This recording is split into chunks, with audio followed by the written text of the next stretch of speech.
So running through the book are this series of prose poems about house parties, which are the backbone of the thing. So I'm going to start with a couple of those.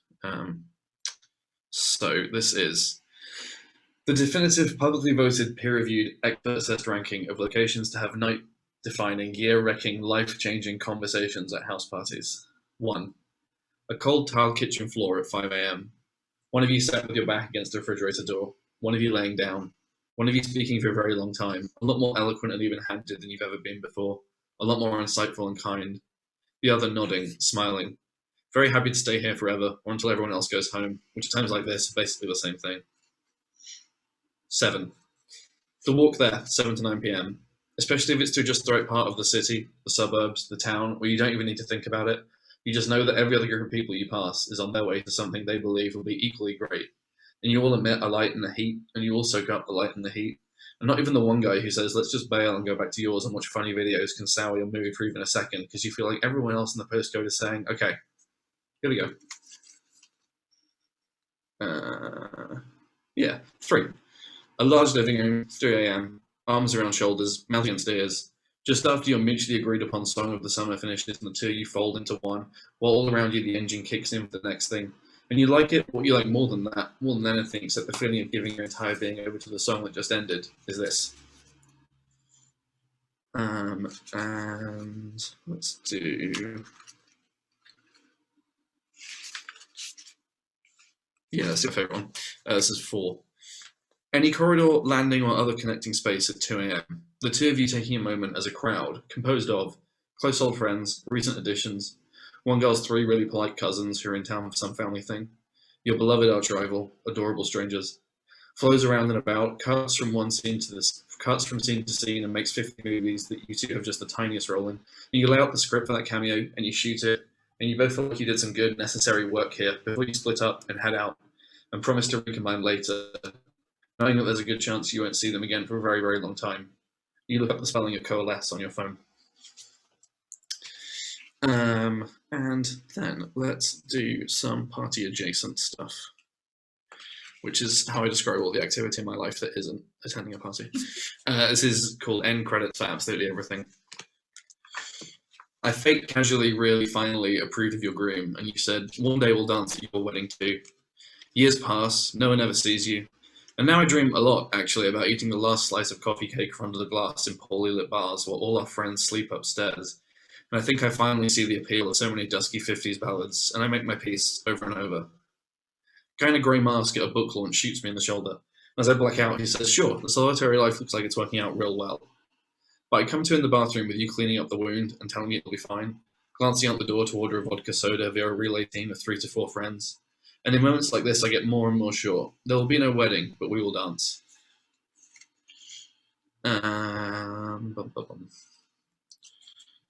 Sorry, I hate people flicking through the book filler noises.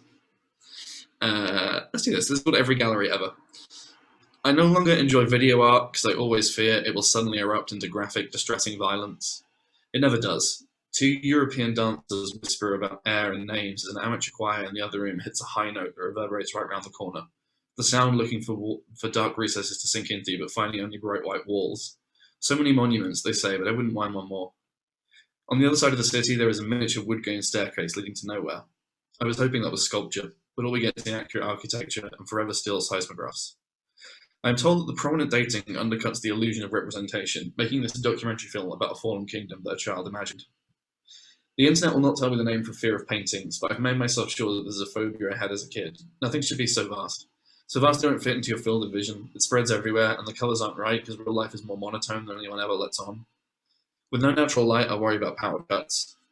What if the bleach bulbs fail and the CCTV cameras slip as one into sleep? And it's just you and me and a canvas the size of my house, a statue of a bull the size of a puppy. I am lifted from the thought by, does this resemble gravity? The subtitles ask. Choose your own adventure. 1, I'm not sure, sugar, but something's definitely bringing me down. 2, this 3-minute video loop will come back to me several hours later as I step onto a train platform, and it will knock me down. I want so badly to go back and lay on the frozen floor, memorize the words, then close my eyes and absorb the redirected sounds until I fix upon a meaning, until one of those moments of unintended synchronicity brings on a micro-epiphany. And I can leave the building with my head held high, and the choir and the elevator will be all for me, and I know I will have earned them. 3, it's not really ekphrasis. Perhaps the best phrase is more like, in every gallery ever, there's a little bit of me staring up at blank raised ceilings, whilst idle fingers underline pertinent portions of artist statements. In every gallery ever, there is potential. Take the space as your own, use it for whatever you need. I misquote, I paraphrase. The best bit was something like, if you were here, I would hold your breath for you.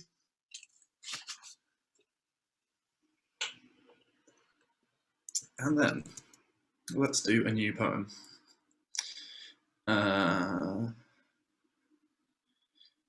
This is called, I organised these so well earlier. This is called, I guess that's one word for it, Jake Johnson running through an airport at a full sprint. Guy, young guy, handsome guy. He walks on stage wearing a red western shirt, Levo 501s and white sneakers, and he's carrying an acoustic guitar and he's hanging his head down looking at the guitar and starts quite quickly strumming, cycling through a 3-chord sequence. It's familiar, evocative, warm, a little bittersweet.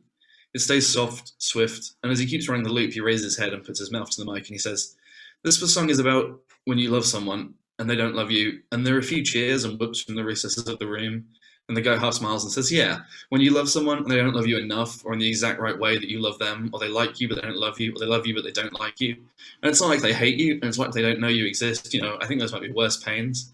And someone in the front makes a loud agreement, all vowels, and the guy says, but this is a pain too. This is a kind of aching. This is the thing I feel in between my stomach and my sternum every morning, or almost every morning. Some days it sits there all day. Other days it only sits there until noon. 1, 2, 1, 2, 3, 4. My set timer has died. Cool. We have time. Let's do pony essays. This is topical. The cat translation tool is proving popular with my friends. Unfortunately, the English it spits out is largely poetic, so they turn to me, the first poet in their contact list, to perform a second stage translation to try and extract some concrete meaning. I ask if there's been any progress on the reverse process, an app where you can speak English into your phone that will kick out a meow to convey the approximate meaning. No one seems to have heard anything about this, but I think it would be an easy enough project. The only thing it really needs to be able to say is, I love you, oh my god, I hope you know how much I love you. Cassandra sends me a poem from her cat. It's long, imagistic, episodic. It concludes, the ice is melting into my drink. The stock exchange is shutting down for the night. On the rooftop, a hippo reads Proust while a pigeon brushes his teeth. Everything turns orange. Cola Cube Society, the number 12. Cassandra asks me what I make of it. I ask if she often puts ice in her drinks at home, and she says not often. I think it's interesting that a cat is familiar with the practice in that case. She says it's more interesting that he's heard of Proust and understands the concept of books, yet has never once tried to read any that she's seen. I suggest the books in the house may be in the wrong language. Oh, says Cassandra, what would be the right language? Cat, I suppose? Cat. Cat. Cat. That's how the cat poem ends. How am I on time? Let's see. Annoying filler noises. Yeah, I'm going to do a really short, really sad one. This is called The First Man to Die on Mars. I try to remember being born. I try to remember falling to my knees, trying to get ready to be alone forever. It's probably like talking to myself in the shower. It's probably just like that. Last gasp. They should have sent a priest. Then let's come back down here. That's the sad one. This is called Self-Assessed Performance Review, or you could keep a calendar. You're really just a small bird, launching yourself into a wind tunnel and hoping for the best. You open your mouth and let every piece of grit swirling around in there pile on your tongue, and push it down, and keep it still. You close your eyes and lock your wings and let your body slam into ceiling and floor, and you remind yourself again and again, well, there are worse things. And then, with my last minute, let's do the last poem and thing. Thank you to Aaron for publishing me, for organising this, for giving me something to do with the evening. Yeah, I love Broken Sleep. It's great being part of this team.